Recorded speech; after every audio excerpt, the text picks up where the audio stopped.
to PaleoRadio with your hosts Jeremiah Bannister and Joe Elder. Happy belated Mother's Day, everybody. My name is Jeremiah Bannister. And I am Joe Elder. And you're listening to the greatest show, the broadcast, every single Monday from 10 to noon Eastern Time, right here in Grand Rapids, Michigan. Live call-in radio show. Look, you can give us a call, 616-656-1680 if you'd like to be part of the show. And you know, Joe, I have to be careful about that whole Eastern Time, Eastern Standard Time, Eastern Daylight Time, because apparently, man, if you put Eastern Standard, which is the standard for AP, like, I mean, if people read the newspapers, they're reading EST all the time. Associated Press uses that. And so, but every time I do it, when I talk about the show, hey, we're on 10 to noon Eastern Standard Time, there's always somebody. There always is somebody who's like, it's Eastern Daylight Time. You're going to confuse everybody. And we get into this big discussion over Eastern Daylight, Eastern Standard, Eastern Time. And I always say, look, you know, yes, -4, -5 hours. I get this. But go look it up on Google. What time is it Eastern Time? What time is it Eastern Standard Time? What time is it, Eastern Daylight Time? It's all the same time. Yes. It's just a different word for it. Yes. I personally don't know why we put so much fuss into it, because the Earth is flat anyway, and there is no differences. We know that it's right? flat. We know that it's flat. I was thinking about this on the way here. How do we Joe, know it? Because on the way when I was driving here, I didn't go in a big ball. I didn't see any kind of major curvature. Yeah, I didn't see any curves when I was driving. Yes, isn't that always the simplistic view of it? No, but it does seem that people have a little bit of a problem differentiating between Eastern Daylight Time and Eastern Standard Time and everything. But yes, we do still have that wonderful Google machine that you can log into, check it out, and get those times. But yes, we are on 10 a.m. to 12 o'clock Eastern Standard Time here in Grand Rapids, Michigan every Monday, and it's a wonderful time, and we have a bunch of wonderful topics. And we've got an amazing guest, man. We do. And look, I feel badly. I know you feel badly. We did not get to promote this as much as we wanted to. But and I mean, this is just the real deal, folks. I mean, look, if you, to understand what goes into this program, we're busy people. I mean, we really are. We would love for you to reach out to us, in fact. If you would like to volunteer with our program, if you would like to be part of what we do and find out ways that you can better connect to this program and to help us to be even better than we are right now, make sure to email us at paleoradioshow@gmail.com. But we had some crazy stuff go on this week. Found out my uncle had a heart attack. That's not cool. He's 54 years old. So heart disease runs in the family on that side. That's not awesome at all. I had another friend go through some stuff, and won't go into any more detail than that, simply to say, look, everybody who listens to the show, just keep my friend in your thoughts. Yeah. I'm serious. I somebody I care about real deeply went through some stuff, has been going through some stuff, and, so it was a tough week on some different levels for us. But we have so many amazing subjects and so many amazing topics. And we have David Silverman from American Atheists on at 11 o'clock. Yes, 11 a.m. David Silverman from American Atheists is going to be on, which is going to be great. That's pretty stinking huge. He's been on Fox News a few times, done a few rounds with some rabbis and priests, With Bill O'Reilly. With Bill the Clown. That's the waves the late come in, Bill waves Riley. come out. That's forever known. With that segment about, you don't know how it works. Waves come in, waves come out, kind of thing. That conversation, that was with David Silverman. Yes, and then he also had that same exact one with Richard Dawkins, where Bill O'Reilly tends to double up on his arguments. But yeah, David Silverman's going to be on. It's going to be a great time. We're going to talk about the American Atheist. We're going to talk about his atheist activism, and it's going to be a really good time. It's going to be tons of fun. We're also going to talk about the Comey crisis. That's going to be interesting. Yes. Not very often you see somebody fired by the president that's being investigated. During the investigation, that's not common that you see. Yeah, it's not very common. But at the same time, it's a really interesting article out of The Atlantic because it's breaking down, is this actually a constitutional crisis or is this a political crisis? Is this just a raised flags type thing? I really like that because it's kind of focusing on centering where everybody should be in terms of what's going on, right? Because we don't want people, it shouldn't be grab the pitchforks time. But there is definitely some interesting things to make sure afoot. you got pitchforks in the house. Yeah, make sure. Yeah, make sure you at least got check to make pitchforks in the sure house. pitchforks are in the house, and you've got some lighter fluid for the you torches. can polish those bad boys up right now. Exactly. So we got we might get to this onion audio. I don't know if we're going to be able to do this straight audio. It's just so funny. We mentioned it last week, I think. It is. Talking about the Trump voter who changed his mind and now regrets it after he read 800 pages of feminist gender theory literature. And so 800 pages of it. And now he knows the language and he understands, and now he's changed. And he understands why he's the problem. That's an interesting one. We're going to be talking about glaciers, specifically Glacier National Park, which I have been to. And this is very sad, but it says Glacier National Park is losing its glaciers with just about 26 of 150 left.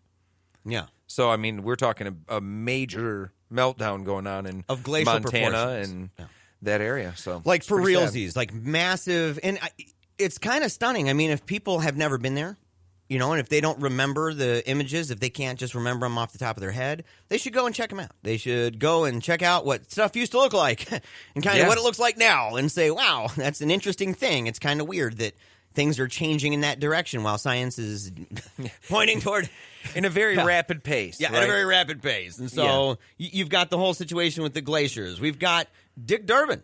Yeah. He's talking about Afghanistan, and he said, when does it become a permanent occupation? That's a position, or it's an article over at The Hill. And, I mean, that's a great question. Yes, it is. I think it's already been one. I think so, too. I think he's asking the right question, though, that says the minute it's kind of like The Godfather, you know, the moment we're almost out, they pull us back in type deal. And I really think it's a question worth asking that says, at what point is this an absolute permanent occupation? And we're just going to say that we plan on staying here, you know. Next, we're going to be talking about orcas, captive orcas and dolphins in France, and the idea of keeping them captive and breeding them is no longer going to be happening in France. It's an interesting point. Scientology, that's another story. Scientology and Fatima and halal and kosher, they're all kind of religious topics. Yeah. Even though Scientology would like to pretend it's not a religion. You know, but you sit there and you say, well, you find people who get, I don't know, they're kind of kidnapped and tied up in a facility that's supposed to be helping them. That was done. That was found out recently. Some places were shut down. Fatima, the Pope, has indicated that if you lead a godless life, you may possibly go to hell. No. That seems to be, he's really gone hardline recently. So hell's real now. Again, boy. He's indicating that it's a possibility that if you're bad, that you may find yourself there. So, yeah, I mean, he still believes in it. I can't believe a guy that believes in the afterlife and thinks he knows the answers to it would contradict himself. You got that kosher and halal thing's interesting. Belgium votes to ban kosher and halal slaughter in its biggest territory. Fascinating thing, condemned, of course, by all of the Jewish groups as anti-Semitic, as being a threat to their religious liberty. It's an interesting discussion because there is a point to that, I think, and I don't want to go into too much, obviously, but I think there's a point a little bit to saying, man, that's a huge religious liberty issue. At the same time, so is prohibiting animal sacrifice. I mean, and so is prohibiting animal sacrifice according to your traditional methods, and then selling it as food in your store. That used to be what certain religions would do, and we don't permit that.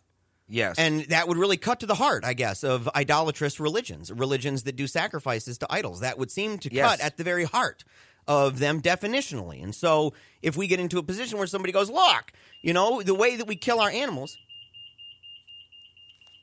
Oh, that is that fire seems alarm. like a fire alarm here. Yeah, so we have a fire alarm going off. We may want to have somebody go and just find out what's going on with that fire alarm. So if you hear that beep, beep, beep. The wonders of live radio, right? I know. Yeah, Joe, we might have to just burst out of this window here. Well, we love live radio enough to assume that unless we see smoke or fire that we're going to sit here and continue on. Yeah, we're going to sit here. We're going to brave it out. We're going to brave out this entire thing. Oh. No, it's okay. Yeah, we have people coming in from the studio to make sure that everything's perfectly fine. And look we're at safe. that. Look at that. Thank you I all. have no idea what would cause that. What an amazing response, though. Thank you, gentlemen. Yeah, Three guys it's just burst in the room and solved this thing in 2 seconds. I know, we it's couldn't have amazing. Look how quickly isn't it remarkable, in fact, that we're sitting here having a good time, joshing around, all of a sudden, beep, beep, beep, we're terrified. It's like, oh my gosh, dude, this is like, is it a drill? Is there a fire? And all of a sudden, 3 guys come in. Save the day. And they were calm and collected. Yes. They just very smoothly just walked in. They knew what they were supposed to do. They go around and bam, they take care of it for us. Wonderfully Easy done. peasy. Yeah. So look at that. Yeah. Thanks, guys. Thank you, guys. so much. Tip of the hat to you big both. round of applause. Yeah, thank you. Actually, Yes, thank you for take a saving bow. us. Yeah, we appreciate it. 616-656-1680 if you'd like to join the fun. So continuing on, as you were talking about banning kosher and halal slaughter in Belgium, and we will continue on in this, but there's also kind of breaking it down, which is the practice of kosher and halal and how they slaughter the animal and if that's humane or not. The other topic we're going to be moving into is how we can thank medieval monks for the modern-day chicken. Yes. Yes. Tip of the hat to those monks. And for a lot of beer and for St. Bernards. Yes. You know, it's funny. Quit hating on the monks. Yeah, quit hating on the monks. I mean, hey, they ain't too shabby. You know, most of them are asexual. Yeah. I mean, I'm serious. Most of them are asexual people with very little interest in any kind of physical affection or attention. These are people who, honest to goodness, want to live in solitude and isolation. Like, that's what they actually choose for their life. So they go out to these places and look, they end up making some pretty fascinating stuff. They do. They do. They make some decent beer. Obviously, I mean, they've got their issues, obviously. As everyone does. You know, but look, it's the same thing. I think we can look at a lot of religions that way. Look at the Amish and look at the stuff that they make, the craftsmanship of the Amish. Yes. You know, the food and the cooking of the Mennonites. And I don't mean to, bum out any of the Methodists or Baptists on that score because I know they have some fantastic food. But, yeah. You know what they say? I don't want to get in trouble with all the luncheons and stuff, you know, and then be like, wow, you know, we make great food here at our potlucks. But, you know, the truth is these groups, they make good quality stuff. Yeah, they do. Yeah. Decent stuff. And if you go back and you look far enough, actually, we saw an image Angela showed me. She said if you go and see an image of the early St. Bernards before they were actually what we know now, dude, they look way different. Oh, really? Very few people would want to buy that dog.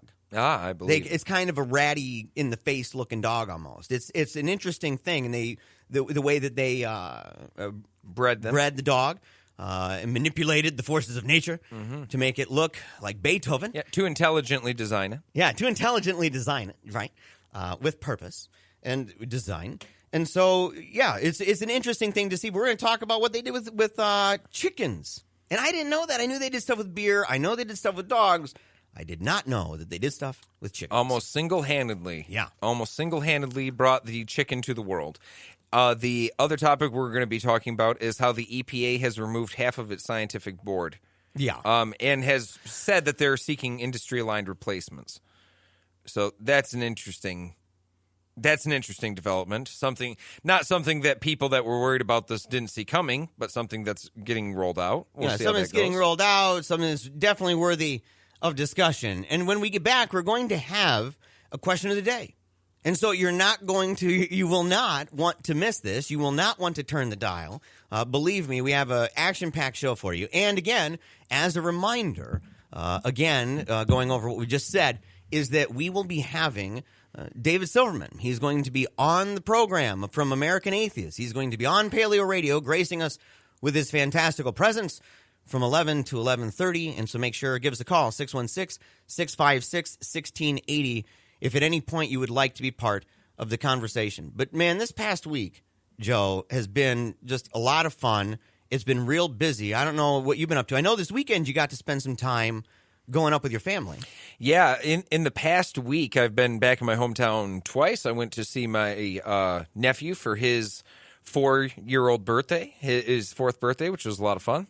And then yesterday, I was hiking in the woods, and the day before that, I was up for Mother's Day with my family. So we went to a bonfire on Saturday night, and then Sunday I went hiking at a place about a half hour north of Grand Rapids called Hardy Dam, which is a pretty fun little spot. And something that I do a lot. I like to get out in the woods. I like to get out there and kind of unplug and get away from a lot of things. That's a way of relaxing for me. Got to see my mom, which was a lot of fun on Saturday night. Yep. Big shout out to all the mothers out there. I feel badly because I hosted yesterday Cafe Inquiry. I do that on the second and fourth Sundays of the month. We had nearly 30 people, and I did not make the announcement for Mother's Day. Oh. I am a complete jerk, 100%. So, all right. Hey, happy Mother's Day to everybody. Don't go anywhere. We'll be right back. Love Paleo Radio? Join the club. Support our work by visiting patreon.com/Paleo Radio today.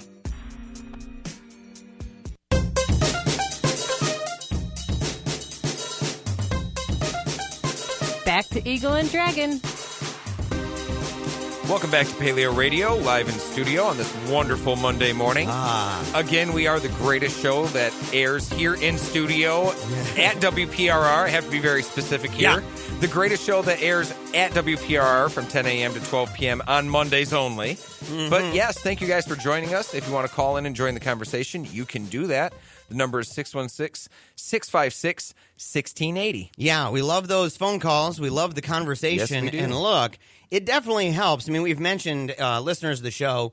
Of course, they know that we are big fans of the Theracane and the Backjoy. Oh, yes. Okay, those are things. We are not sponsored by them. There's no money involved in this statement. Okay, there's no call to action either. We're not telling anybody to do anything. Just simply saying, look, this has really helped us to stay relaxed, and it's especially important today because today is my 21st day, Joe, with no nicotine or vaping. Yes, 21 days. 21 days. 21 days to make a habit, man, or 21 times. I tell ya, Look at you go. it's one of these things, man, where it's been, it's been a ride. I've had to just try to be as active as I can. I'm actually eating really healthy right now, really healthily. I'm doing a lot of exercising right now, doing a lot of walking, and I'm doing a lot of creation of things. I'm making a lot of videos right now. In fact, people, if they go online, I'm making videos probably pretty much almost every day. Yeah, about four days, about 4 videos a week people will be able to get. And they're really short, and they're nothing like, you're not, so far I haven't been publishing anything that's like a diatribe or any kind of, except for when I got mad at Mark Zuckerberg. But the thing is, it helps. It helps to keep my hands active. And here's the thing, I kind of thought about it. I was telling my mom, I said, it's really weird because I guess I never realized just how much time I spent with my hands occupied by vaping. Yeah. And how much I was doing that throughout the day to where if I was on a video, I'm vaping. If I'm on a picture, I'm vaping. If I'm on the radio, and our listeners know this. Our listeners know for a fact. If they go back and listen, they can hear, and they probably all heard it, me vaping a bazillion times. I'm a chain vapor. And Joe knows it. Joe knows it better than anybody almost. He's seen me and how often I'm constantly reaching for that thing. Basically, if I'm not talking, I'm vaping. And so it's emotional. It's a ride. But I'm excited about it, and I'm more productive than I've been in a long time since the last time I was not smoking. Yeah, which is good. Yeah, I feel great. I Good. feel productive, and so yeah, I encourage people, go check out. They're fun. They're short. They're little. They're not about a cause or a mission. They're just fun, and it's entertainment. So go check it out. It's at my Facebook, and that's Jeremiah.Bannister or the Paleocrat, and you can see those videos, and you can follow. right. You can follow me trying to quit. Yeah. Yeah.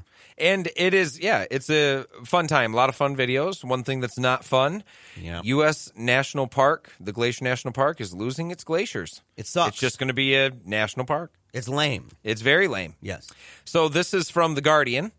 It says, warming climate makes it inevitable that contiguous U.S. will lose all of its glaciers within decades, according to scientists. Mm-hmm.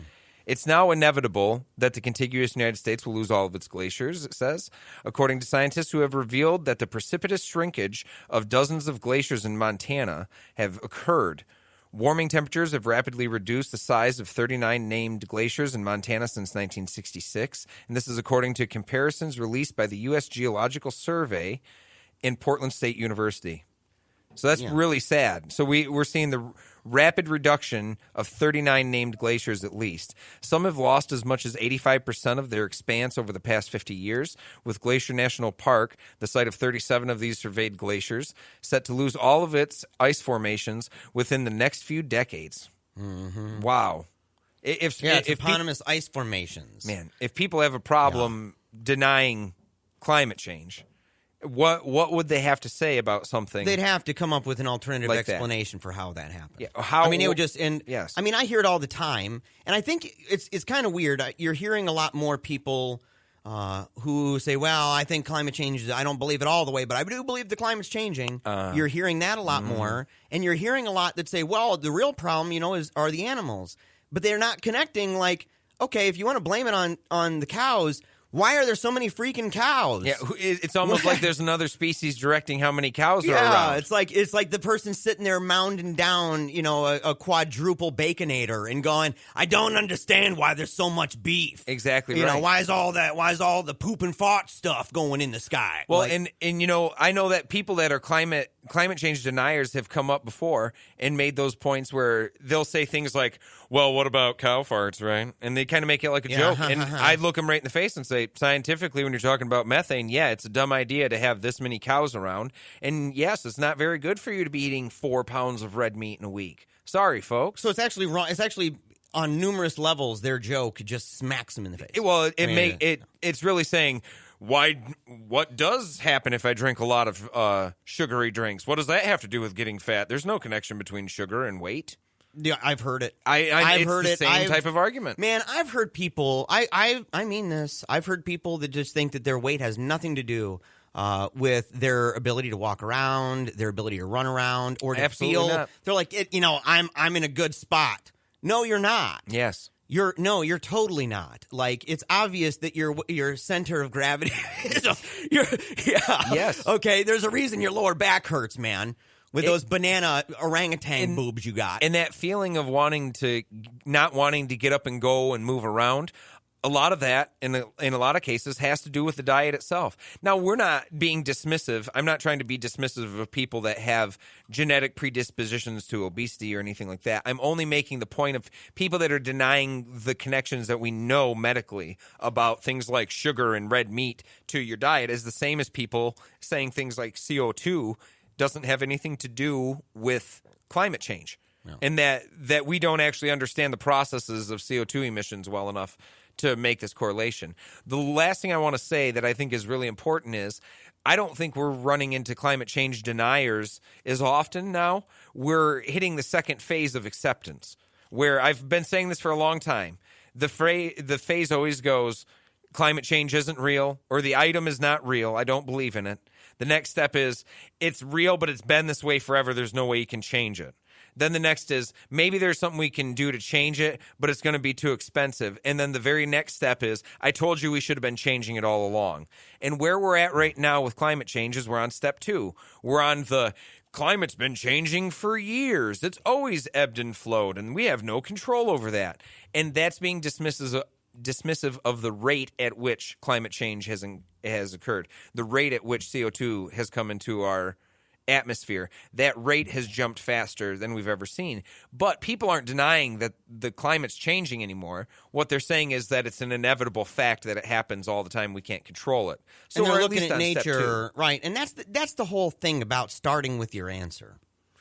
I mean, that's what happens. You start with your answer. Nope, can't be that. And then you say, well, that would really cut into the stuff that I love. Yes. Oh, imagine that. Imagine that scientifically doing the right thing to fix a problem requires some discipline.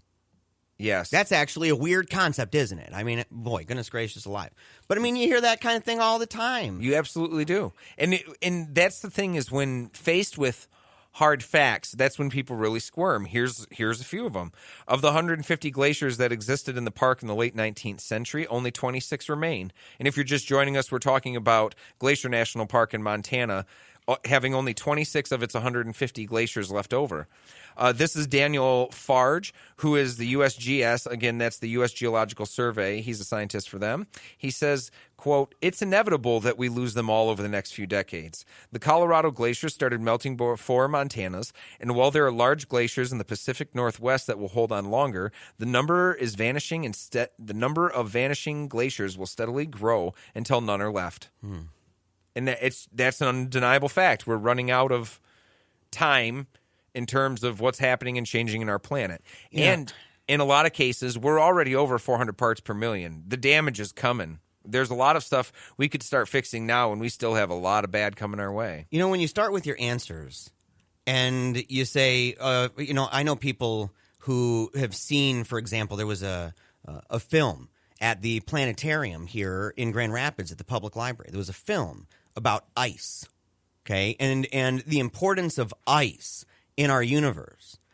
That was all believed. I went with a number of people who watched it with me, and I knew of their beliefs on certain issues. And I knew that, well, when we're talking about the universe and we're talking stars and planets, they're going to use references of time that a lot of these individuals don't believe. They're young Earth creationist people. And so they agree with the ice. They understand that we need the ice.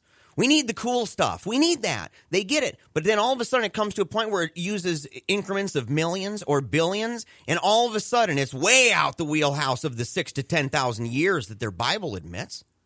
And so what ends up happening? All that other stuff is just ignored.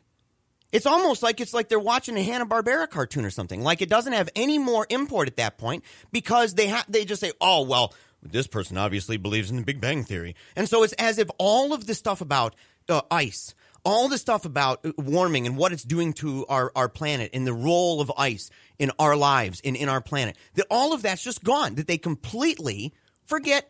It's like they just, I don't need to worry about that anymore. And so then they go and they have conversations where on the one hand, they know that it's true, but they know that it also bumps directly with some of these always dogmatic core beliefs that they start with, and then they go looking around to try to find answers because they believe in their hearts sincerely that if it's true what they say about dogma, then and it's true about God and how God's going to take care of this no matter what we do type thing, then if we just go out in nature, we're going to find it. That's right. But they're not finding it. Yes. And I think that there's multiple reasons why people hold those beliefs and keep those beliefs, but a major one right now is just the simple fact of there's not much trust in expert analysis or opinion across the board of anything. And so even in the realms of science where people are predisposed to be looking at the evidence first, and I'm not saying that all scientists, I mean, they're not angels. There are scientists that dupe their numbers. There's scientists that play the game. There's scientists that have already answers and try to get them. The difference is the peer-reviewed process is a way of sorting out who's trying to play the game and who's not and getting those answers. But people don't respect those processes, and they don't respect expert opinion anymore. They don't really think that experts know what they're talking about, and they don't think they have an in-depth knowledge of a subject better than they do at face value because they can Google it. Well, and look, it all kind of depends on that. I mean, look, I'm skeptical of people who are experts on religious claims. But that's only because I say, well, what exactly are you an expert of? How do you come to conclusions? What do you qualify? What is the whole method? What's the process? And you say, is it the exact same with people in committees in Washington, D.C. who are politicians? Do they use that same scientific methodology and formulation as people in science? But with science, you can't really go against it. Like, what do you got? Nothing.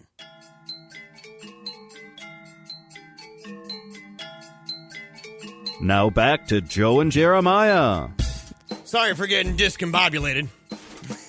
It totally happens every once in a while.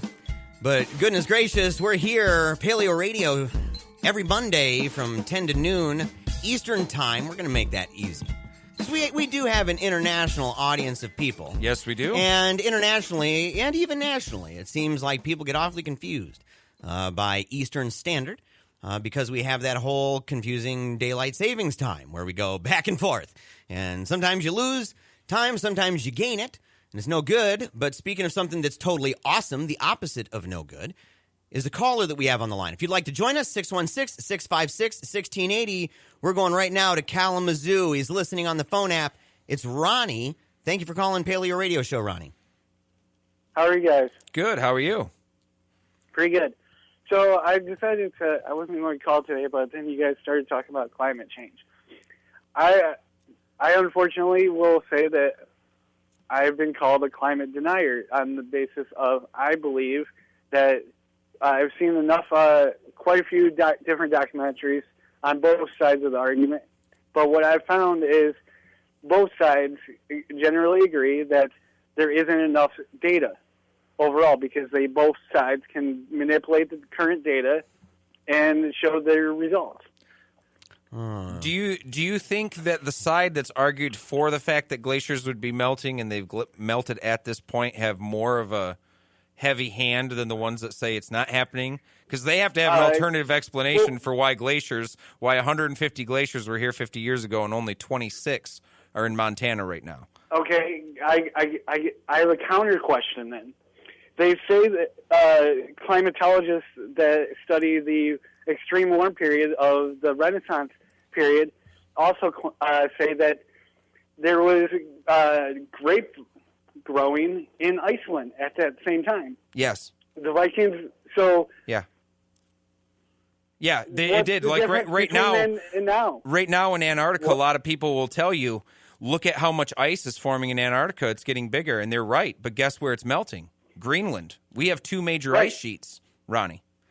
3 actually, but of the 3, one of them has been thinning and gaining an expanse, but the other one's just straight up melting, dropping it from on top of the land into the water. And again, the people that are saying this is not happening, there's no evidence, have to have an explanation for the physical viewing of knowing that that's falling. I just don't think man is causing as much as we believe, because look, the whole idea of man creating climate change or being the major factor, and that's the key thing, is I don't believe that man is a major factor. I believe that it's happening.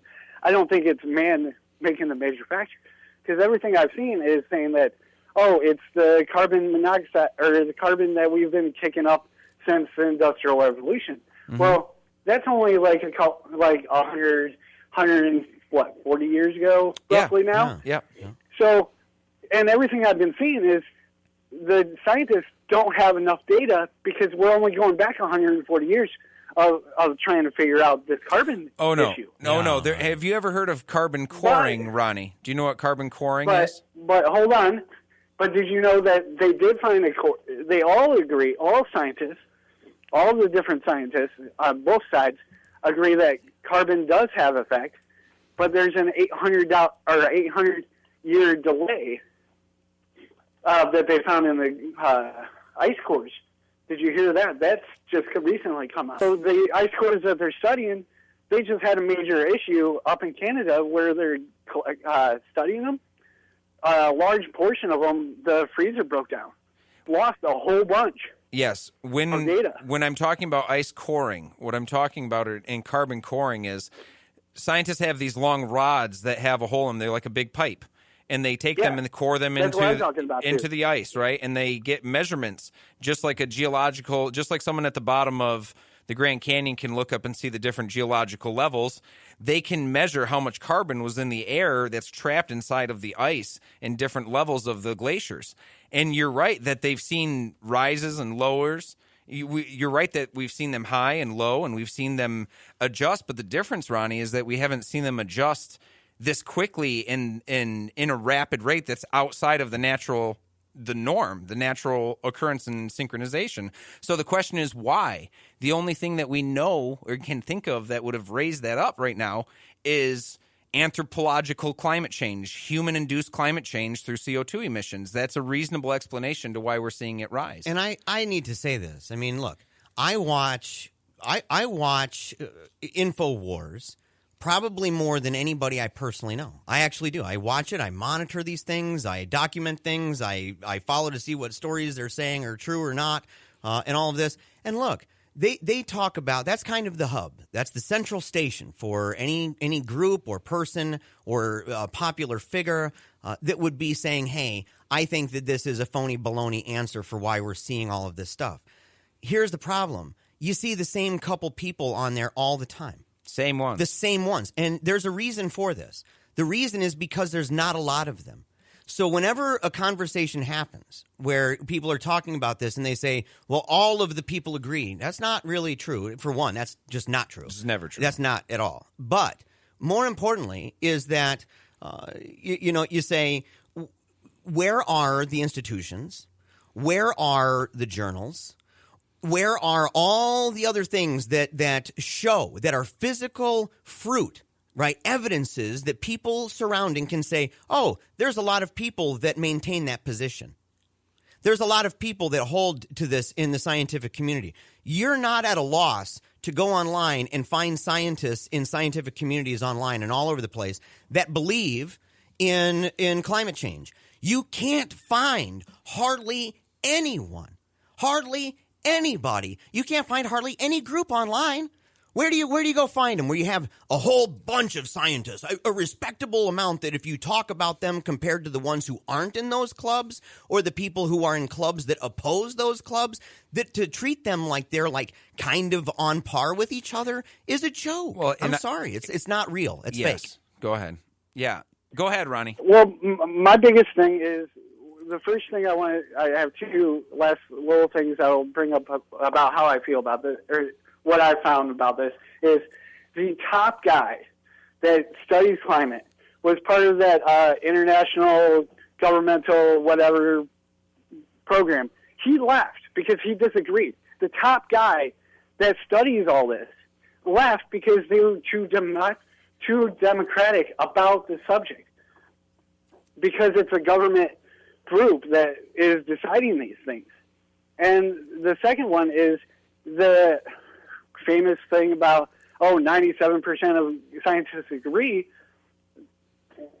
Like, where's this list of those 97 scientists? You don't find 97%. It's actually based on a study of all. It's based on a study of all the research papers that involve climate change. Do you watch Louder with Crowder?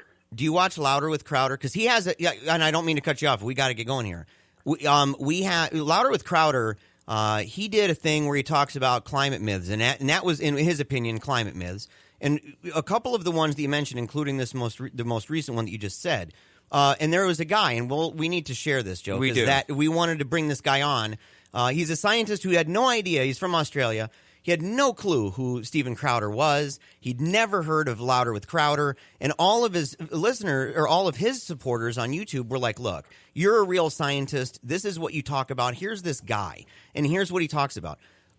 We need to post this because I think it would, honest to goodness, settle a lot of these scores. And I would say, look, after watching that video, I would say the burden of proof really is on the people on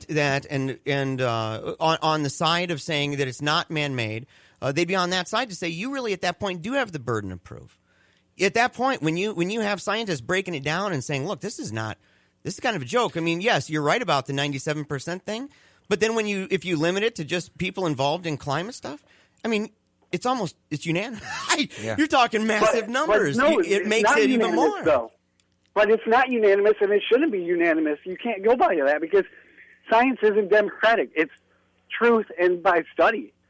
Well, and if the top guy is saying that it's hogwash, there is no top guy. Man is not the biggest contributor. That's all I'm saying, and that's all the world-renowned guy that everybody says is the top guy of climate change. What's his name? When he says it, I can't remember his name right. I'm having a hard time giving you credibility if you don't even know his name, Ronnie. I'll send it to you. That's fair. Because he actually did an interview. Why? But the point that you brought up a good point. It's not about opinion, right? And when they're doing this, 97% of scientists agree. They're not saying they agree like you said. Hey, have you never looked at this and do you agree? You're asking the scientists that have actually run the studies what they think. So factor that into that statement that you're thinking of is this 97% are people that have been doing the studies, that have looked into it, that are saying this is what I believe based upon the studies, not just that they're just remember 99% of the scientists said the world was flat, and only one person was saying it was round. So, and it's not.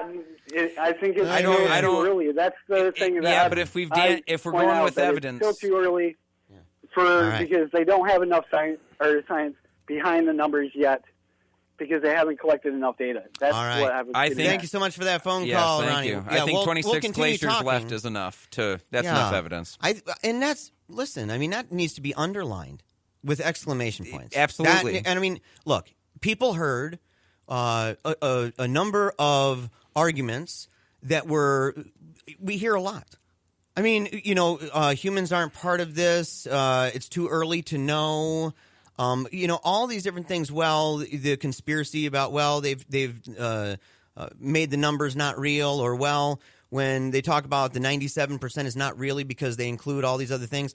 Again, that's a lot of everyday people saying, well, here's where I think the propagating of the message in the public sphere and on media, right, by the media, right, that's the way it is, that kind of somehow makes null and void all of the actual findings that people have and that they've come to and that are confirmed. And listen, it's true.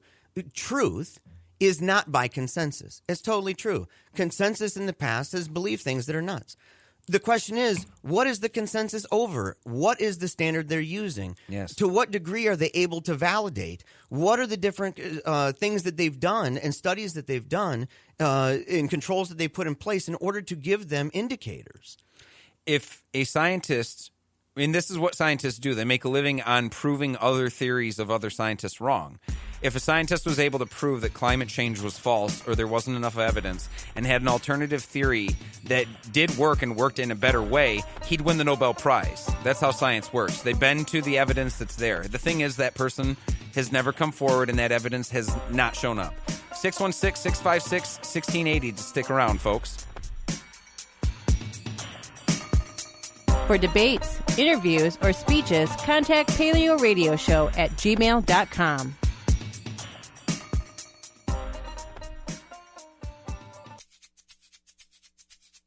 You love to hate 'em, you hate to love 'em. You just can't get enough of 'em, you sick freaks. Paleo Radio's on the air. We got a message, gotta say this, from our last caller. In fact, we got another caller who's calling in response to the last caller. It's going to be a lot of fun. Thank you, Ronnie, for that. We definitely appreciate it. But Ronnie reached out to us, and he said, the last statement before you went to break just now is not true. You will not win the Nobel Prize if you disprove climate change. Too much money in climate change. And here's where it gets me. Again, this is the thing, is you say, man, can you show me the study that did disprove it? Can you show me how it toppled it once and for all? That's the problem with anything. Chiropractic, any of these kind of conspiratorial woo-woo-y type things where you start with the answer first.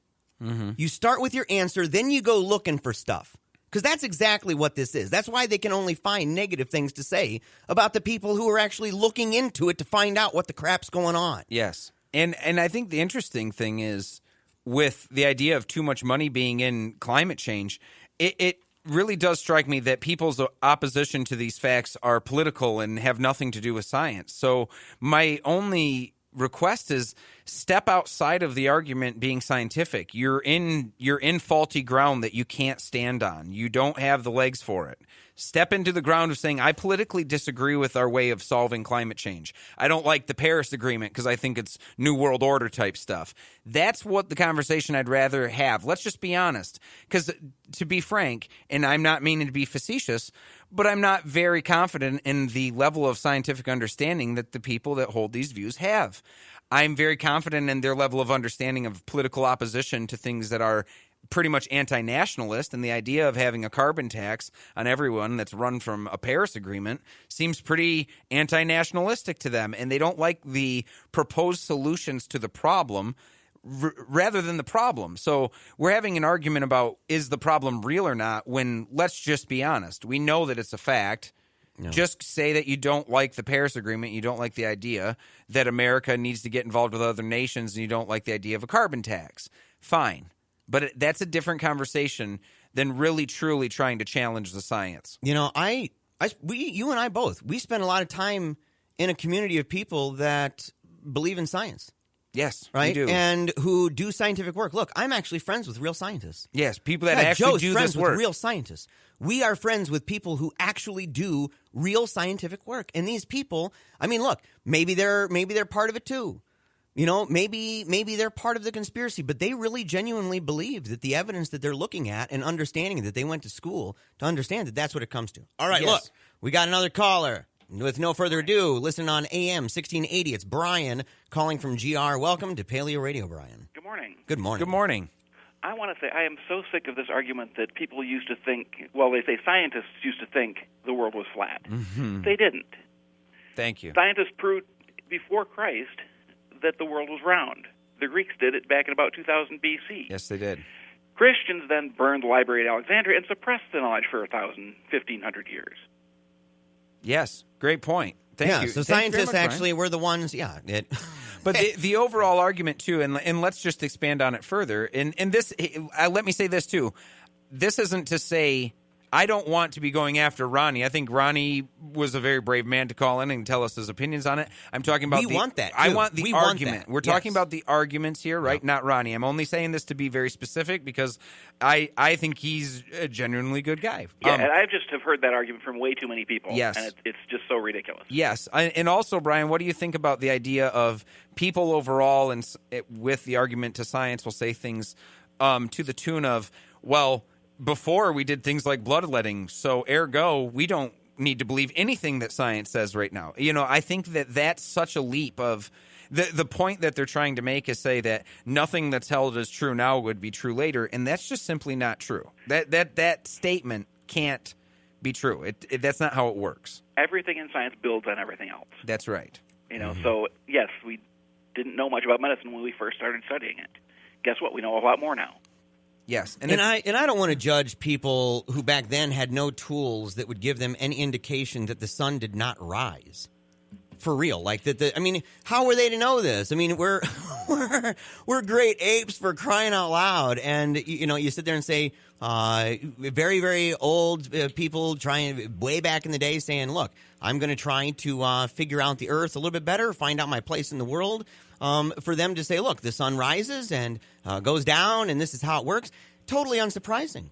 But when data comes out and people start thinking of more clever questions, and then, I mean, look, we didn't even need the technology to go outside of our planet in order to see, right? Yeah. We didn't even need that. We just had some clever questions and some really great experiments that could be replicated and duplicated all over the place to prove it and to give us a well-rounded picture of what we are in the universe.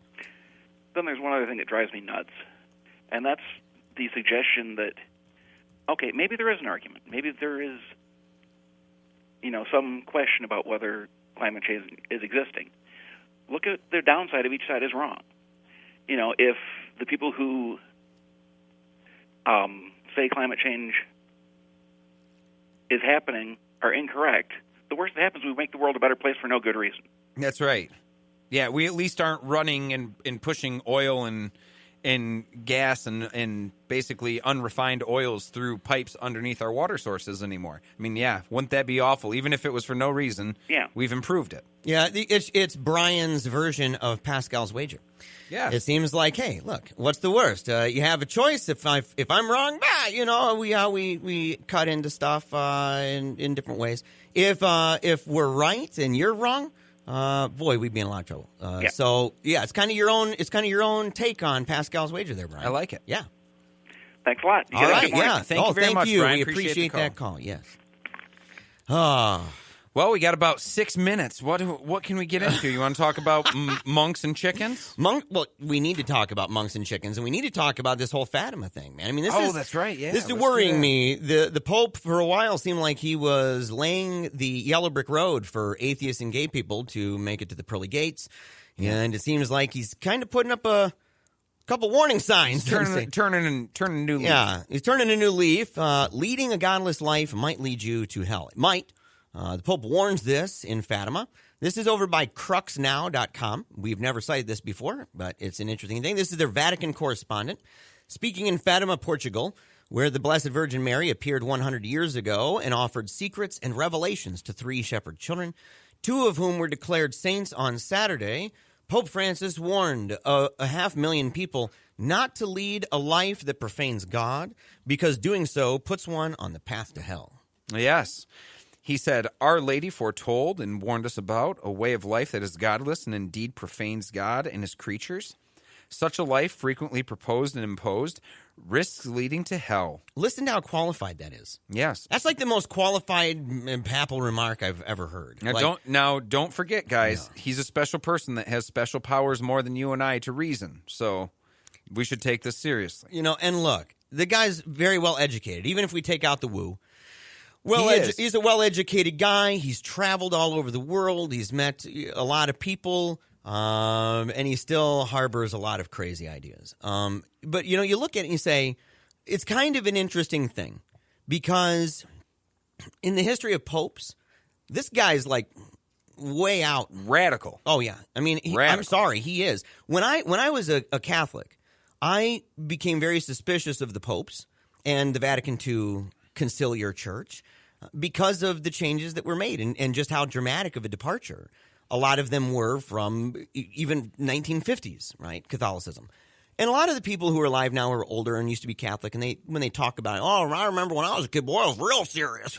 Yep. Boy, they took religion. Slapping with the rulers. Yeah, stuff, big right? time. And how it changed, and it became a lot more loosey-goosey. A lot more loosey-goosey. And so, I got tired of that stuff, and I was like, this is nuts. I'm going to, I don't know if this is true. I don't know if these popes are promoting things that are good. And I had a lot of people back then who told me, look, John Paul II, Pope Benedict, these guys, they're saying things and doing things that are a little bit different, but not really within the official capacity of a pope, and they're really not going too far outside the lines. It's at least debatable. I don't think it's even debatable anymore. No. This guy's just so far over the lines that they look at it like crumbs from a table when they say, look, they're in Fatima, in Portugal, on the 100th year anniversary of the single most popular modern event in Catholicism, right? Yeah. Most popular thing. And the best that he does is to say, you shouldn't do this because you might risk the possibility of not going to the pearly gates. Yes. Well, and I say, wow, hey, that's good. Yeah. I'm grateful, I guess, that you believe stuff like that. On the other hand, I shake my head and I'm baffled for how a lot of my Catholic friends, how they just keep whistling as they go and don't factor this in and go, man, if it was debatable before, we're really in trouble now. Yeah, and this is actually him pulling back from where he used to be, he used to say, was it not even a year or two ago when he said something like atheists can get into heaven and some of those obscure remarks, right? But he did talk about that. They're all ambiguous. And then he also said that being an atheist is more truthful or honest than being a person who believes in God but doesn't practice the faith very well. I mean, he said some very outlandish things. But I think the most important thing is to tell people or have people know that the position of being a pope is a political one. And when he first started, he was radically left and simple. And I think globally things have changed in a way that has changed his position. I mean, he's a global figure, right, and he was in a safer place to make more radical propositions 5 years ago than he is now, or 3 or 4 years ago. Speaking of people in positions to make radical propositions, David Silverman. Yes, he's going to be up at the top of the hour. It's going to be great. Oh, my goodness, bro. I'm excited. This is going to be nuts. You guys should be excited, too. Stick around, folks. Yeah, because literally on the other side of this 2-minute break is going to be David Silverman of American Atheists. Yeah, and we're going to have a good time. We're going to be talking about atheist activism. We're going to be talking about Reason Rally. We'll be talking about a bunch of different things. Bunch of stuff. It's going to be a whole bunch of fun. And make sure to give us a call, 616-656-1680. If you'd like to be part of the show, we won't be fielding new calls until 11:30. Again, 616-656-1680. We'll be right back with more Paleo Radio right after this.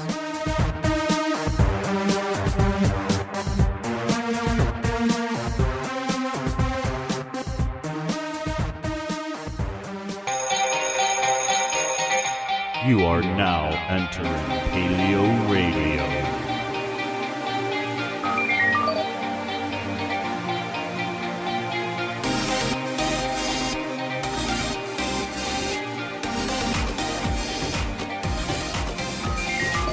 Welcome to Paleo Radio with your hosts Jeremiah Bannister and Joe Elder.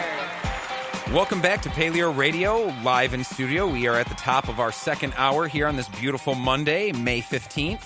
Joe Elder, along with Jeremiah Bannister. Mm-hmm. Top of the game, bro. Wonderful time. Top of the day, top of the game. We're doing really good with everything going on with this show. We're making tons of huge moves, a bunch of magnificent decisions going on in a series, in fact. There's like a sequence of brilliant decisions being made and fantastic connections. And so we're really excited to have this guy on. Listen, this individual is a big name, okay? Everybody listening to our show probably knows him by name.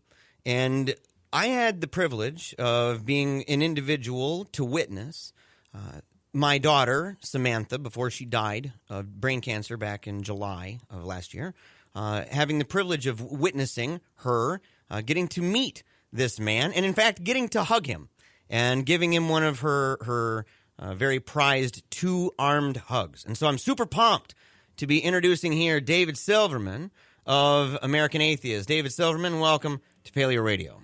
Hey, thanks for having me on the show, Jeremiah. Good to hear from you again. Well, I'll tell you, I'm so excited. I just even reaching out to you and saying, hey, look, what does it take to get you on? Your willingness to just really quickly say, look, I'll be on your show. So we're pumped that you took the time out of your busy life to do this for us, and so we're really excited to have you. Hey, I'm really happy to be here, and I'll just start out by mentioning that, when you and I first met, when Samantha threw her arms around my neck, I will say that, I'm very proud of the Reason Rally personally. I'm very proud that it happened twice, and I'm very, it's a source of big personal pride for me, and one of my favorite memories of Reason Rally 2 is definitely, for sure, Samantha throwing her arms around me and giving me that big hug at that outside that evening event. I think about it; it still brings tears to my eyes. She was just so warm and so happy. I was emotional about it, and I'm really glad to have had that experience. I'm really glad to have met Samantha, and I'm really happy to do your show. Well, for those who need a more formal introduction for this guy, listen, fantastic individual, David Silverman. He's the president of American Atheists. He was the creator and executive producer of the 2012 Reason Rally. He earned his bachelor's degree in computer science and his MBA in marketing from Penn State, in fact, and his CAGS. Is it just CAGS? Is that how you would just pronounce it? Yeah, that's what they call it, yeah. And his CAGS in international business. Look at that, from Seton Hall. Love it. Dave served as a professional inventor at Bell Labs for 8 years, 74 issued patents, and marketing director for Natural Microsystems. He's appeared on most major news programs, including The O'Reilly Factor, which spawned the famous WTF meme face, which is hilarious. Absolutely genius. The Real Story with Gretchen Carlson, and a whole bunch of others, including Scarborough and Paul Lazan and others. And so we're super excited to have you and to talk with you about some stuff going on. We seem like we're at an interesting place in American history, presidentially, it seems, even congressionally. And so to have people like you and institutions like American Atheists doing what you guys do is just, it's so, we need you. we need what you do. I will say that the job has changed since November. The content has changed, the mentality has changed, the feel has changed. It's gotten more dangerous. We've gotten a lot of death threats, a lot more threats, but also there's a sense of urgency now. I've been an activist. This is my 21st year as an activist, and so I was an activist through the W. Bush years, and I was at least aware of the movements in the Bush 1 years, but it's worse now. And when we look at Donald Trump and what he's doing, and I'm not a partisan guy, okay? I am not a person who says all Republicans are bad and all Democrats are good. I have in my life voted Republican, and I don't feel guilty for the time that I voted Republican because the person I voted Republican for was pro-choice and pro-separation of church and state at the time. So I'm not bashing Republicans here. What I am saying is that Donald Trump's doing some really bad stuff.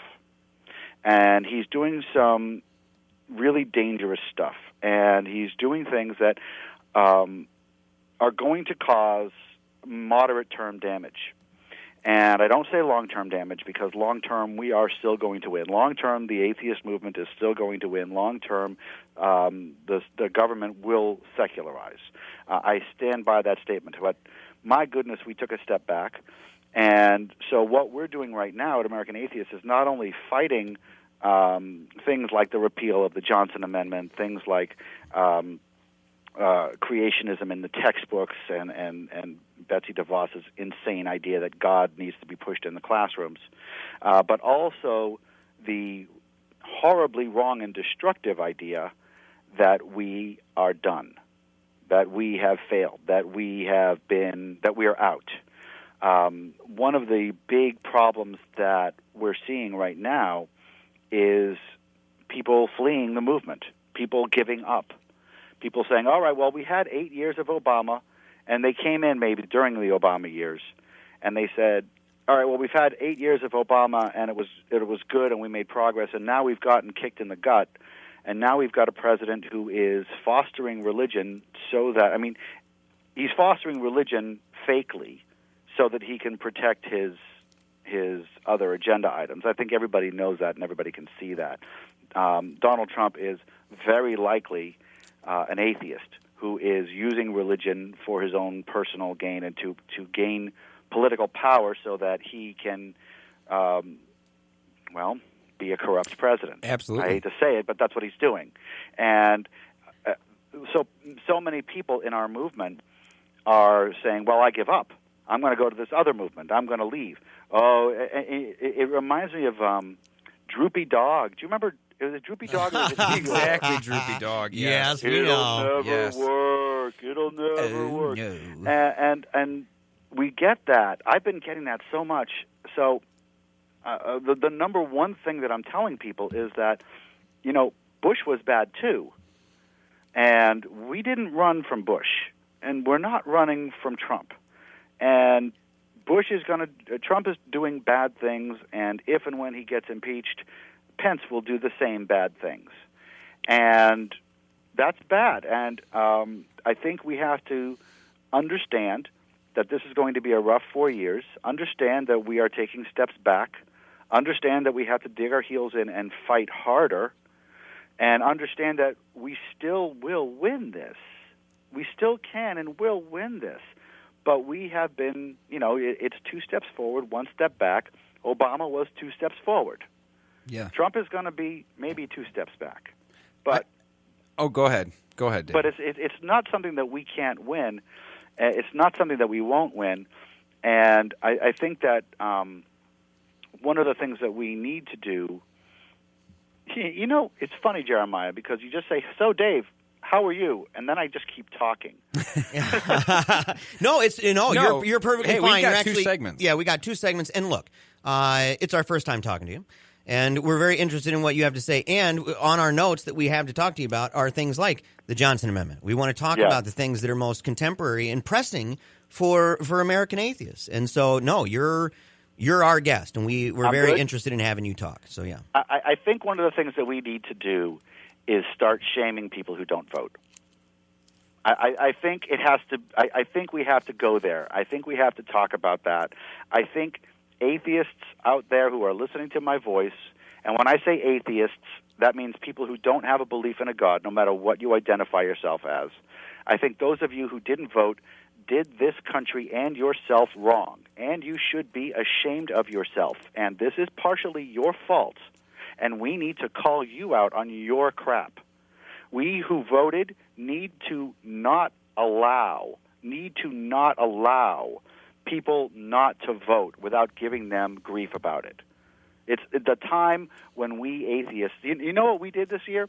For this election, guess what? We're 20% of the population, 26% of the population, 27% of the population, and 12% of the people who voted. Mm-hmm. So we underperformed our own vote. And so I think that one of the things that we need to do moving forward is actively shame non-voters. Actively shame non-voters. It's no longer.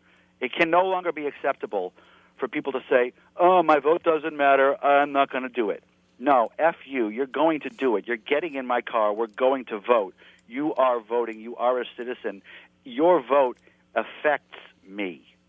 Your lack of vote affects me. It is my business if atheists don't vote. Every atheist out there who didn't vote, that's my business now, because we have this corrupt politician because we atheists didn't vote, and we atheists tolerated people not voting. And I think that has to be done, because this is something that, I mean, if there's any, we thought we learned our lesson with Bush 2, who won by 30-odd votes in Florida, and we didn't.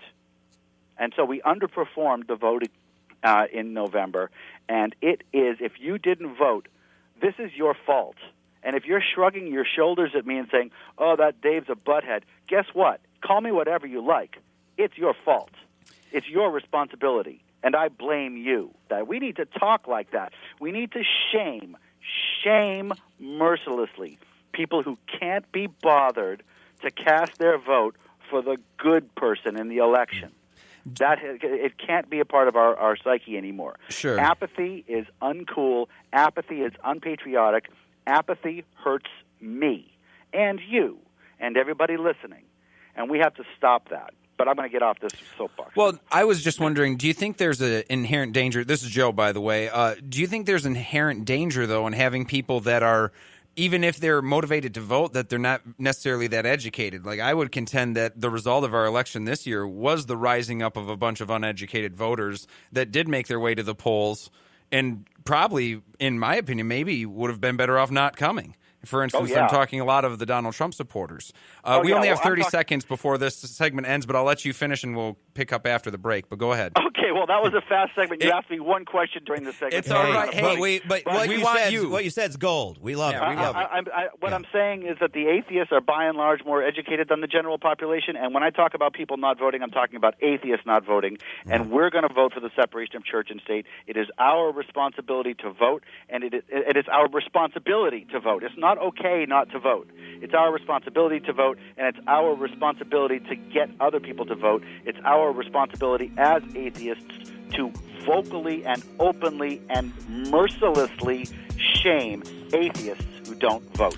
We'll be right back right after this, folks, with more from the Lightning Rod, David Silverman. Love Paleo Radio? Join the club. Support our work by visiting patreon.com/Paleo Radio today.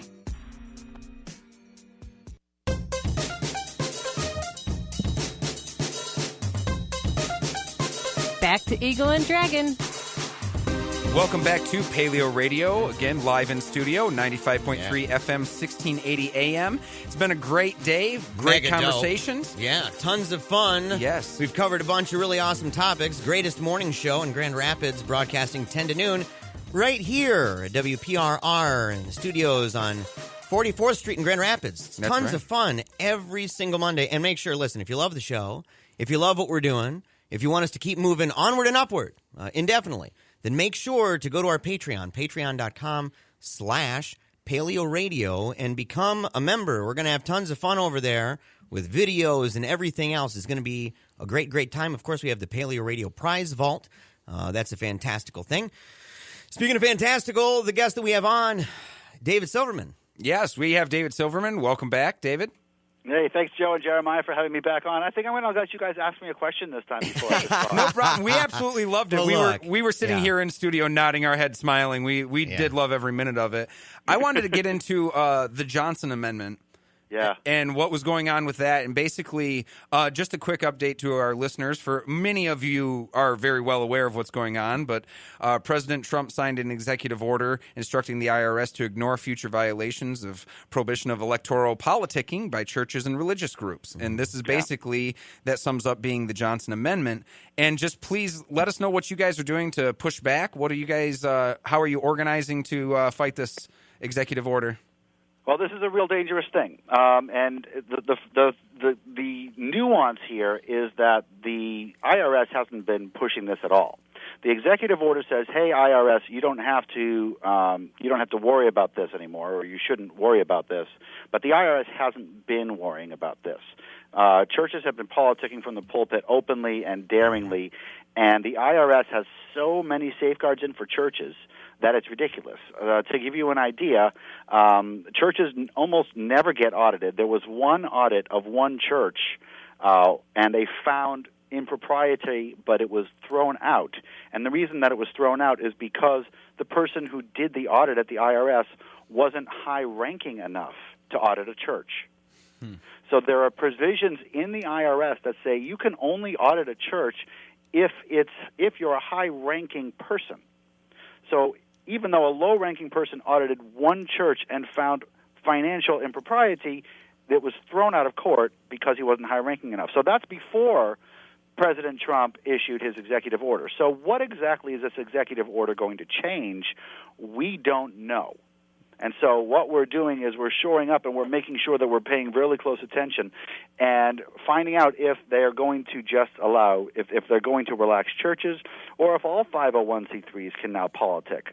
And if all 501c3s can now politic, well, that's legal. Right. It's terrible. It's a horrible idea, but it's legal. And just to give you all an idea of what we're talking about, and I want everybody to understand the magnitude here. Everybody talks about Citizens United. Everybody talks about corporations or people, and everybody talks about how bad super PACs are, right? Because super PACs allow an unlimited amount of money to go into politics. Well, if we remove the Johnson Amendment, if churches can do this, the one thing that PACs can't do is give you a tax deduction and give you anonymity. That's two things. You can't be anonymous, and you can't get a tax deduction. So let's say Joe's church down the street wants to publicly endorse President Trump, and let's say you wanted to, donate $20 million to that. Well, right now you could donate $20 million to a super PAC and support President Trump, but it's public information that you donated that money, and you don't get a tax deduction. If churches who don't file their returns, don't file their monies, don't declare their donors, can use that money to politic, then you are creating an anonymous, tax-deductible super PAC out of every church. That's remarkable. That's what's happening. The magnitude of that. And look, I used to be a lobbyist in New Jersey. I was in the Capitol 5 days a week, a suit and tie briefcase guy, New Jersey League of American Families, hardcore pro-life stuff, hardcore Christian movement stuff, conservative stuff. And we'd go into churches all the time and play that game. We of course we weren't endorsing anybody. That's right. But we would leave the guides, the voter guides, that it always worked out that it was the Republican every single time. Of course. So we always played that game, but we always were, we can't really talk about it, wink, wink, nod, nod. And we did that. And when I was a pastor, I did that all the time. Yeah. I was always tiptoeing. Not even tiptoeing. Sometimes it was blazing right over the line. I was way too many spiritual tokes over the line on that one. But yeah. But now if we're taking away any worry of being audited, now the money can flow. Now the money, and I want to stress this again, unlimited money, completely anonymous, tax-deductible donations to political campaigns. That's what we're talking about. Untraced, unaudited, unaccounted for, zero accountability. Churches, and I want to make sure that everybody gets this because there are two different kinds of 501c3 nonprofit organizations for this example, religious and non-religious, according to the IRS. American Atheists is a 501c3 tax-deductible organization, but we file our Form 990s every year, and it's public information. So no matter what happens, you can go online, and of course American Atheist has its returns audited every year. Optionally, we audit our returns every year and publicize those returns, which you're never going to get from any church. But we have to publish our numbers. You have to know how much money American Atheist brings in, how much money we spend on salaries, how much money we spend on programs. The government has to know that. Religious organizations are exempt from this. They file no forms. We don't know how much money they bring in. We don't know how much money they spend, and it's only because for religious organizations. Those are the organizations that are now going to be able to take in unlimited money, give a tax deduction, and not show anything for it. In other words, let's say Joe's church down the street wants to raise money for Donald Trump, and you donate $10 million to that. You get a $10 million tax deduction. The church may keep $5 million of it. You'll never know. That pastor's going to get really, really rich. You're going to see commercials with your half of $10 million on the screen. You'll think it was all spent, and there's no accountability, zero.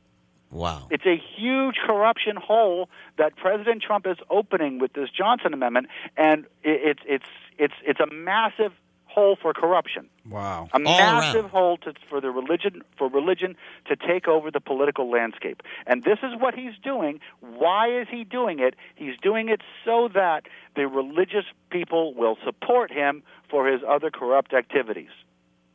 That's what he's doing. That's why he fired Comey. And what did he do when he fired Comey? He went to Liberty University and said, "We all pray to God, not the government."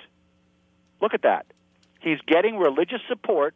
He's an atheist, in my opinion. Mm-hmm. He's an atheist. He was asked what was his favorite Bible verse. He couldn't name John 3:16. He couldn't name Genesis 1.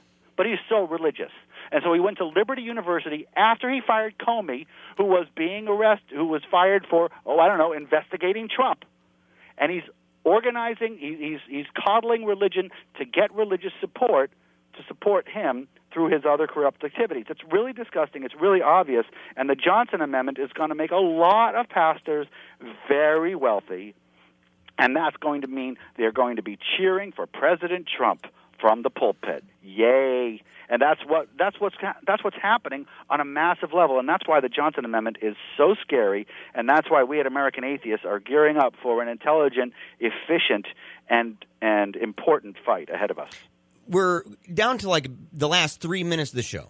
And we were going to talk – no, this is great. We were going to talk about the lawsuit challenging Pennsylvania House of Representatives, the discriminatory invocation policies. That's available on the website. But I'm more interested in just saying, how can people – you're talking about, there's this tendency for people to say, we're done, it's over, we're not going to be involved anymore, we don't have to, or, well, it's a waste and a wash, and that you're against it, and you're saying, look, there's a big fight out there. What can people do here, even in Grand Rapids, Michigan, or wherever they're listening, because this gets shared after it's broadcast on AM/FM, it gets shared online as a podcast. What can people do wherever they are to get involved in any way that can help support American Atheists? Okay, so first of all, the website for American Atheists is atheists.org, and yes, we need your support. We have a donor match going on right now. Every monthly donation is matched. So if you donate $10 a month, we get $20 a month. Please join American Atheists. Please donate to American Atheists, and that's important. What is also important is in your mind, don't give up. When the mighty have fallen, when the mighty get back up, and we are getting back up. We are a huge, growing, coalescing movement. And after Trump is done, after this whole S show is over, we're going to be mighty here. We're going to be strong. 9/11, unfortunately, was a very good thing for the atheist movement. It got a whole bunch of people together, and looking at the way George W. Bush used religion, got a whole bunch of people together, brought people out of the woodwork. I'm hoping that this is going to happen again. I'm hoping that people are going to get motivated to save this country. I'm hoping that people are going to get motivated to do the hard work, fight the hard fight. Yes, we're fighting against a Goliath, as it were, but check it out. We've got some really good slings. We've got 26% of the population. The best thing that we can do right now, the best thing that everybody can do right now is not give up. Go to your local organizations. Support American Atheists. Donate where you can. March when you can. And do not give up. We are not out. We're down. But we are not even close to being done. I'm here for the long haul, and I hope everybody else is too. Well, thank you so much. You're a pro, my man. We're good on time. And I'll tell you, I love that you wrapped it up with that. It's been a message that's been resonating in our hearts here with this show specifically and with the people in this community with our daughter. Her message, my daughter, Samantha, her themes in life, her hashtags, in fact, her mottos were never give up and keep on smiling. And so the idea of saying, look, don't give up. We need you now more than ever. And you know what? It's a big battle, but let's know that we're in this together and that we're arm in arm and let's smile our way through this. It's what we're doing. It's our mission.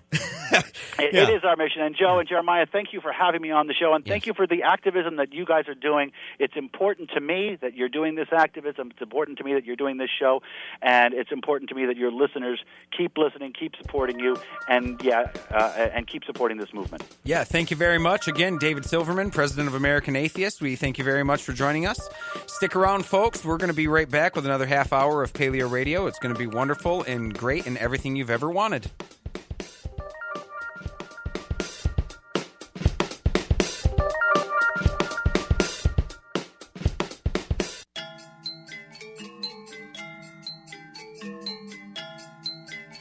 Now back to Joe and Jeremiah.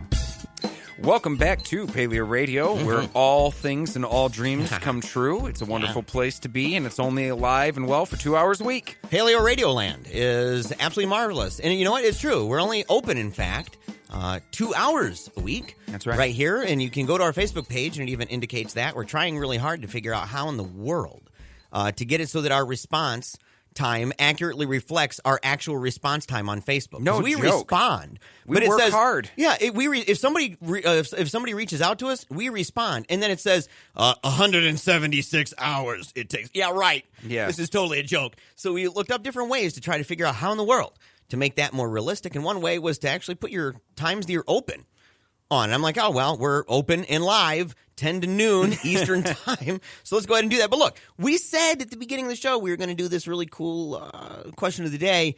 And then we forgot. And then we totally forgot to do it. And so, that happens for many reasons. So, but we have a question here. Yeah, question of the day is, who is the player? You can either give the player or the stat. The record for assists in a single game in the NBA. Mm-hmm. I know this is kind of for the people that are a little more nerdy that like our show, I don't know if they're going to dig this, but for your sports jocks, here you go. Who has the record for most assists in a single NBA game? You can either give the person's name or the amount of assists that they had. And you can win if you get this, and you have to call the number 616-656-1680. One more time, the question, who or what number, right? So who did the assists or what number of assists were done in one game that holds the record in the NBA? Yes. If you have the answer to that, call 616-656-1680 because, look, we have an awesome, super cool prize vault. Yes, we do. Yeah. With all sorts of goodies in there. It's great. We have books. We've got comic books. We've got graphic novels. We've got baseball cards, basketball cards, a couple football cards, nothing too serious. And we've got a lot of books, like an actual library. Basically. Yeah, we do. Yeah, we have a more respectable library that's in our vault than most people have in their homes. And so you can, ranging from science to fiction, all the way. It may adapt to a book exchange. It might. I mean, we're getting to the point where we have enough books so that we might just. I mean, the Paleo Vault is becoming an actual huge vault. It's of massive. Stuff. Yes, it is becoming a huge and very lucrative. In fact, there's a lot of stuff in there. There's a lot of good stuff. And we even have a $20 gift card to Brick Road Pizza here in Grand Rapids. So if you're in Grand Rapids and you have heard the question, who holds the record for the most assists in one game, or how many assists would it be? So you can do either the number of assists that this individual did or the name of the individual that did the assists. But who or what number is the record in one game in NBA history? And it's an impressive number. When I saw it, I was actually blown away. I was like, if somebody would have asked me, well, what would you think? I would not have come to this number. I would have been off by a lot. Yes. And to be just even more specific for our fans and people listening to the show, an assist would be where the player makes a pass to another player on his team, and within one dribble they've scored. So in the NBA, it's kind of a little bit loosely organized from that, but it is essentially that's an assist. So it's not passing the ball and the person takes 15 dribbles, shoots, and makes it. You get an assist. You have to be really actually assisting them to a basket within one dribble or within a couple steps. Yeah, so strict. Which does mean you have to have a high level of passing ability. And I was actually pretty excited to see this individual at the top of that list. Someone you wouldn't expect. Somebody you wouldn't expect, but, well, Kinda. It's an interesting individual. Yeah. An interesting individual, extremely important to the team, very, very valuable to the team, but not not even one of the top 3. Not even close. Not even close. I mean, and so, yeah, anyway, we don't want to give any more than that. Again, if you've got the answer, 616-656-1680. But, Joe, we were talking about this whole thing about chickens. Yes, yeah. In the meantime, we're going to talk What's up about with that? medieval monks and the modern-day chicken. Yeah, this is from IFL Science, and it says that you can thank medieval monks for the modern-day chicken. It says the humble chicken has had a heck of a journey. I just edited that out as I went. Yeah. After being domesticated from jungle fowl in southeastern Asia some 6,000 years ago for cockfighting, they went on to become egg providers and religious oracles for numerous cultures across the world. They even accompanied Roman armies into war because they were thought to give such good fortune tells, which is interesting. Somewhere along the line, they became the modern-day chicken that we all know, love, grow, and in factory farms we eat. New DNA evidence gathered from nearly 100 ancient chicken bones and published in the journal Molecular Biology and Evolution suggests that the genetics of a chicken underwent a considerable change in the High Middle Ages around 1000 CE. This shift also coincided with the increasing urbanization of some unique Catholic fasting practices across Northern Europe. Mm-hmm. So the chicken is kind of connected with fasting, right?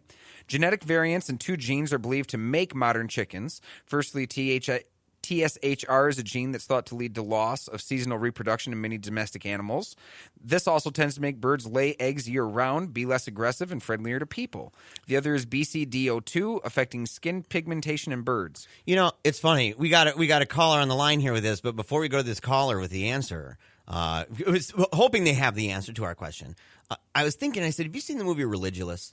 Oh, of course. Of course you have. Of course I have. I'm a Bill Maher junkie. You're a Bill Maher junkie. Well, in Religulous, you remember he spends a lot of time with the Jews, talking to them about all the technologies that they use to try to get around the Sabbath restrictions. Yes. Are chickens, are they the result in being connected with fasting, that it was Catholics and Yes. other people trying to get around fasting Absolutely. regulations? Yes. Goodness gracious alive. That's exactly so basically what it the is. chicken is the same thing as the air-powered elevator or whatever it is. The chicken is essentially the loophole to having Okay. to have all those rules, those religious rules. All right, we've got James from Hendersonville, Tennessee. There we go. This is awesome. Listening on the phone app. Thank you for listening in Hendersonville, Tennessee. You have the answer, or you believe you do, for the question of the day. Welcome to Paleo Radio. Hey, just glad to be here. Yes. Yeah. So what's Glad to be listening to you guys. You guys do a great job. Thank you. Yeah. Thank you very much. Yeah. You have the answer for us, you think? I believe it's Scott Skiles. It is Scott Skiles, old Michigan State alum. Yeah. Yes, man. His record is 30 assists. He had 30 assists on December 30th, 1990. Can you believe that? It's a long time ago. That's a long time ago. That's a lot of assists. Yeah. Man. And just to give people reference, if they're not big basketball fans, elite point guards average just over 10. I mean, if they're averaging around 10 assists in a game, that's considered elite. Top of the line. Scott Skiles pulled off 30 in one game. Just uncanny. Yeah. Wow. That's amazing. Thank you. Yeah, you do get to dip in the Paleo Radio bucket. Yes. Into the vault, which that means that we'll hold you over, get your email address, and we can send you something. We'll give you a photo, let you look through what we have, and send you whatever you'd like. That'd be great. All right, Yeah, sounds good. definitely. We're going to put you on hold again. Thank you so much, James, for tuning in to Paleo Radio in Tennessee. We're really appreciative that you called us. All right. Thank you, Jeremiah. All right, thank you. All right. That pumps me up, man. Yes, sir. I'm super psyched. Got a Tennessee call about Scott Skiles. Tennessee call. Our last caller was from California, the one that won. Yes. The last call. So we're getting... This is what we're saying, and maybe this is why it's a good thing to just use Eastern Time, is because it's true. We actually have people from all over the country who listen to the show. Like, Yes, we do. it's not a joke when we say, look, we have people calling in. We don't know, off the top of my head, I don't think we know James. No. Not off the top of our heads. I mean, like, it's not like we connect with people and say, hey, you're over in another state, call us. We have people all over the country who are interested in our program, increasingly getting involved. And look, if you love the show, and we know you do, if you love the show, you have to make sure to find out in what ways you can become a part of the program. We have people who, just because they're so in love with the show, they make memes about us. They make memes about interviews. We had one, what was it, Johnny Pike?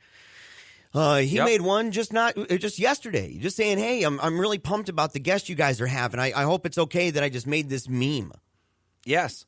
Well, and as you say, I mean, this is something that this is just a little inside trader secret for you folks here at Paleo Radio, but, you know, a little bit of a brag time, I guess. But, hey, on our Spreaker, we're able to look at our statistics. We have listeners in Sweden, Canada, United Kingdom, Australia, even Ethiopia, which is a smaller percentage, but still, Spain, Finland, Netherlands. Cities that listen to us, we have Rainier, Oregon, Queen Creek, Arizona, Bloomingdale, Illinois, Mission Viejo, California, Grand Rapids, which is our 5th down, London, Kentucky. I mean, and didn't mean to scare you. let's not minimize this. We're a terrestrial station. We broadcast AM, FM terrestrially here in the second largest radio market in Michigan? Yes. I think it's bigger than Lansing. It is. It's bigger than Kalamazoo. It's bigger than any of them. So you got Detroit, which is huge. You got Grand Rapids. In Grand Rapids, we have our audience is even bigger outside the area. Yes. We have a lot of people from all over the place who are connecting with our show, and they're finding sanity in it. Yes. They're finding humor and laughter and hope. The idea of never give up. The idea of keep on smiling. The idea of be yourself. Come up with the answers. Be equipped. Be a free man and a free woman. These are things. Be informed as a media consumer. Equipped. And be active in things that you want to be active in to the extent that you want to be active in them. This is a message that's resonating increasingly, not only in Grand Rapids terrestrially, but now even more all over the country. Yeah. Yes.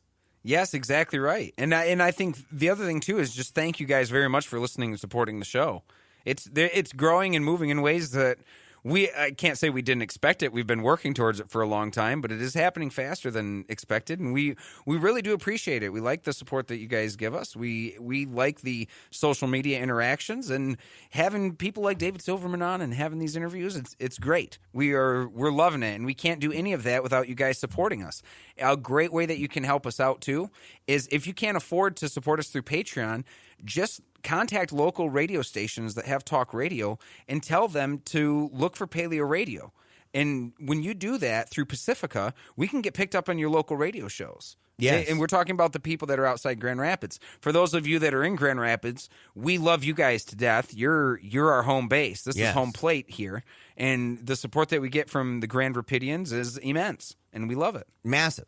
And to sit there and say that's exactly what we want. We want people who find Paleo Radio to be useful to them, to be something that they look forward to every single week, that they look forward to being part of it, and that they not only identify intellectually with the stuff that we talk about and the attitude and the disposition, but that they find a sense of community even, that people are becoming friends, that the divas are friends, that the paleocrats are friends, that it's a community of individuals that they're thinking about these issues and that they're trying to live a good and well-rounded life.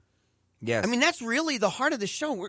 It's like we do it for ourselves, too. We say, look, we want to be well-rounded. We don't want to be, hobby horse specialists. No. That's not what we are. No, that's not what life is. That's not what life is. Life is about everything. We hope that you live a good, happy, well-examined life. Yes. Dead serious. Dead serious. Thank you for joining Paleo Radio. We'll be back with our last segment right after this.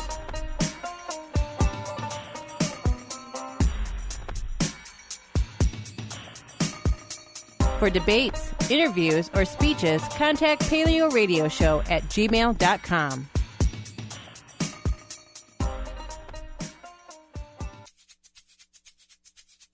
You love to hate 'em, you hate to love 'em. You just can't get enough of them, you sick freaks.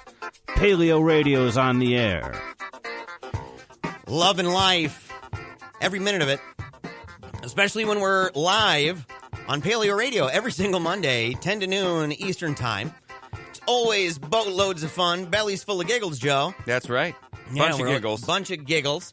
And this issue here, though, is not funny. Not only is it not funny that we're in our final 15 minutes, and we want to give a big shout-out, of course, to David Silverman of American Atheists for being our guest, our very special guest on today's edition. We want to thank him. We also want to thank all the callers who called the show and made it a very special experience today, in fact, as it always is, but especially good when we have people call and call from different states. We love it. And we even had a winner in our question of the day, which which came fast. Yeah, well, and it came fast after the question of the day took a long time to come. Like That's right. It was about an hour and a half into a 2-hour show. And we did it, but bada boom, it was an answer real quick. But listen, this is actually not good at all, this right here. But I guess it's kind of a mixed bag on this, Joe, with the whole Comey situation. Uri Friedman over at The Atlantic says America isn't having a constitutional crisis, but Trump may have just made one more likely in the future.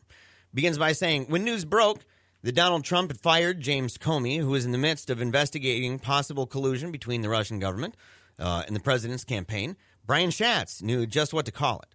Quote, we're in a full-fledged constitutional crisis, the Democratic senator wrote on Twitter. A host of Democratic lawmakers have since echoed Schatz's dire warning. But are they right? And how would America know? How would Americans know if they were living through a constitutional crisis? In a 2009 paper defining the term, the legal scholars Sanford Levinson and Jack Balkin noted that Americans have long overused the phrase. Imagine that. Yeah, Yes. They've long overused the phrase of it's a constitutional crisis. I mean, that's like the fancy way of saying it's Hitler in political science. Yes, you know, like it is. So it's their Hitler, which isn't surprising in a country tested to its core by a failed constitution, the Articles of Confederation, civil war, economic depression, and 2 world wars. In recent years, constitutional crises have been spotted in everything. And people generally use the term, though, when they describe institutions of government that are in conflict with each other. Yes. And this is Levinson and Balkin wrote, but the mere existence of conflict, even profound conflict, cannot be the definition of crisis. Conflict in a constitutional system is not a bug, it's a feature, which is very important to bring up, that the Constitution is built to be able to air out ideas and have a very slow, kind of arduous process to it. It's to eliminate fast-tracking things. It's to not allow fast-track movements politically. There's checks and balances to counterweigh each other. That's the entire understanding of it. Yeah. So whenever we do have conflicts in our political system, it doesn't necessarily mean that we're in a constitutional crisis. Yeah, it demands an attention span. Constitutions and constitutional systems, they require an attention span a little bit. And they are inherently involving conflict. Yes, inherently, because you're admitting that there is a diverse group of people. It's not all just one group that all believes exactly the same thing, and so you're going to have conflict. And they need to have a good reward concept in their brain too. A lot of people that get involved with this, they get involved in an election, they get really upset. I'm done with this. You know, I worked really hard. I went door to door and my guy lost or my girl lost. I'm done. I see this all the time. And it's like, man, you are like, you're missing the whole point of this game. You're missing the whole point of how constitutional systems work. And look, Silverman brought up a good point when he said the future's his. We brought the future belongs to, secular people and separation of church and state. We've talked about this relating to a lot of issues and saying, look, the cultural zeitgeist is not like that didn't happen. That's right. You still lost by 3 million votes. There's still more of us than them. That's right. It's like, still, yeah. It could very well be a situation where Donald Trump's election resulted in a bow and arrow effect, where in terms of trajectory of the arrow, where the arrow, if we're as a country, in people's minds, maybe we did go back, right? It's a backslide, but that could propel us forward in terms of the different groups that have coalesced and joined up together, and the amount of conversation around activism is insane right now. So there is definitely the counterbalance to that. But in terms of what's going on with Comey, I think it is important to talk about the differences between political crisis and constitutional crisis, right? Was Trump's firing of Comey constitutional? Steve Levitsky, a professor of government at Harvard, who recently co-authored an article in Foreign Affairs on why American democracy could erode during Donald Trump's presidency, he wrote, quote, Trump was completely within his constitutional bounds in doing what he did. More significantly, Trump's action violated a pair of important but informal democratic norms in the United States, and that's what he was arguing. Yeah, so he violated norms which are different from the Constitution. I mean, He didn't do something illegal. Right. He did something I would believe it to be totally in the realm of questionable and red flag right waving, out of the gate. you know. But it's not illegal. He didn't do something illegal to get rid of Comey, but it is questionable, right? It says in ousting Comey for apparent political reasons, whether related to Comey's probes into Hillary Clinton's emails or Russia's interference in the 2016 election, Trump disregarded the norm of American presidents allowing the FBI director to complete his or her full 10-year term. Since 10-year terms for directors were instituted in 1976, only one other FBI director has been fired over ethical violations, and that was 40 years, William Sessions. So in 40 years, one was fired. Yes. And which means 3 would not be. Yes. 3 would or whatever. However, I don't know how many would play out between, I don't want to. Yeah, and one fired for, and that was William Sessions for ethical reasons. I mean, he was using FBI money to build a fence around his house and stuff. This is in the 90s. Bill Clinton got rid of him. But there is some connections. It's not it's not the exact same as Nixon type stuff, right? With Nixon getting rid of Archibald Cox, but at the same time, this is only the second time where a president has fired anyone investigating him. Nixon did that to Archibald Cox, and Trump has now done it to Comey. That's about the only similarity I can see so far, but there could be more. There could be more. And, you look at it and you say, the standard practice, Levitsky said, is intended to maintain the FBI's status as, quote, a powerful independent agency capable of seriously investigating the government itself, the president himself. And I think it's true. I think there's, even if it's the appearance of it, even if people can criticize, and I do, I criticize. I think everybody, not everybody, obviously, but a lot of very high-profile Democratic people, they were calling for him to be fired before, but to sit there and say, if you end up being the guy who's being investigated and you do the firing, that makes it really difficult. Not only to believe that it's not some kind of problem on the president's side, right? I mean, that's a problem right out of the gate. That's the red flag. Red flags don't necessarily mean mines, right? For anybody who's played, what's that, Minesweep? Minesweep, I mean, right. you could have a red flag that goes up, and it might not be a mine under there. But boy, that definitely sets it off with this. And it ain't no good, Joe. No, it's not. But I think what's really important, and we've been saying this on the show a long time, is, yes, does it imply things? Certainly, but we're not in the game of implied reasoning. It needs to be in the game of what we know and what's going on. So right now, what we know is that James Comey had gone and asked for further help in the FBI to get further funding to expand the probe in Russia, and within 2 or 3 days, he was let go. But we've been told by Donald Trump and his associates, a couple contradicting things, but of one, that he was fired by the way he handled with Hillary Clinton's emails, and that he misspoke during testimony about Hillary Clinton. And that was a reason for his firing. So there's a narrative. There's a competing narrative out there that needs to be challenged. Yep, and it needs to be questioned. It needs to be investigated. And Maxine Waters, I'm actually kind of excited to see stuff like this, where Maxine Waters was very vocal numerous times throughout the campaign, talking about Comey's got to go. I mean, she had a really kind of drop the mic moment too, where she's like, he's totally incompetent. He is unqualified to be in this position. Bernie Sanders said he should be fired. He needs to be relieved immediately. I mean, you have all these high-profile people saying this sort of thing, and then backtracking on it, and all of a sudden now saying something a lot different. And there's people on CNN. I watched a couple of videos. There's a guy on CNN who specifically points this out to her and says, well, wait a second. Do you change your position on this? And it got kind of embarrassing. And the guy was chuckling because it was like, this is not playing out very well for people. And why? I mean, everybody said the guy's got to go. I'm not saying that it's a good thing that Trump is the one that let him go. I'm saying those are red flag land.